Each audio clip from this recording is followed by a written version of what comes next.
What's happening out there right now. It's going to be warm. If they're going to be wearing them, they're going to get them a little sweaty, as we do have some pretty hot temperatures expected for not only today, but tomorrow and Wednesday. Now, today is a little bit of an exception. We do have a strong breeze out of the south, had a lot of moisture in there. It has held the cloud cover in place, and you can see from our 360 tower cam that it just doesn't look very sunny, but we do expect it to clear off. We're kind of the exception as well. We don't have the clearing skies like other folks around us do. We've been watching the tower cams as I pan around here. You can see there are some breaks, but just not enough. Maybe another hour or so, we'll see more sunshine, and we do expect temperatures to get to at least 90 today. The forecast models are punching it up as high as 93 degrees, so we'll have to watch. 77 right now. The cloud cover, I showed you that on the tower cam. More cloud cover than sunshine. Winds out of the south-southwest at 20 miles per hour.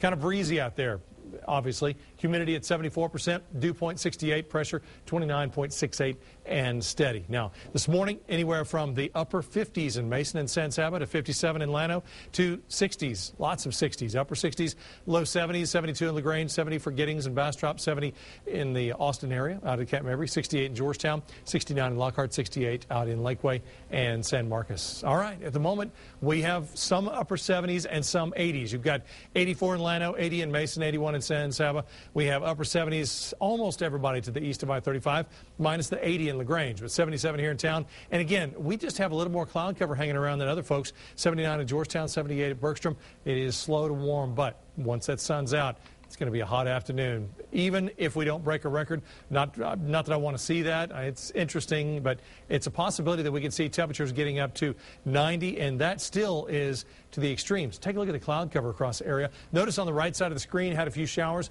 We had thunderstorms this weekend. Some of those did get to severe levels. You saw some of the video there. We've been concerned about that because this is what we call the second severe weather season, as Chris was mentioning. We typically would see issues with, say, flooding, and we've heard about the flooding and such. That is not the case. They're talking about tornadoes and more severe weather out of those storms that have been rolling north. By the way, normal temperatures for this time of the year, 79 for the high, 57 for the low. So we are quite a ways above what we normally would expect. But when you have that low cloud cover like we saw this morning forming up, that gray, that holds the temperatures in.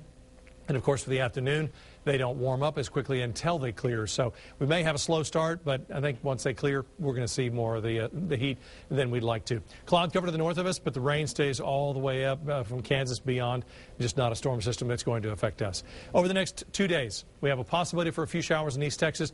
Really not much changing for us. Winds out of the south, warm mornings, hot afternoons, highs in the 80s. And then Wednesday night, a front makes its way in, and that's when we see a possibility for showers. A slight chance, but still a chance. There's tomorrow, a few showers out East Texas, but not for us. And then into early Wednesday morning, there it is. Nothing showing yet. Forecast 90 for the high today. There are forecast models that are going for 93. It's a little tougher for us right now. Winds out of the south at 10 to 20. That we know is happening. 66 the overnight low. 7-day forecast. There's a front coming in. Wednesday night, you see a front coming in. By the time you wake up, maybe some sprinkles on the car. This may be one of those, I teasingly refer to it as a polka dot front, because you'll get a couple of dots and then all the dust that's stirred up sticks to all those dots, and you wake up, your car's dry, but it's got polka dots all over it. I think that's what you're going to get Thursday morning when you get up, and then you get some cooler weather. Lows in the 50s, highs in the upper 70s, low 80s, and believe it or not, another rain chance coming up on Sunday.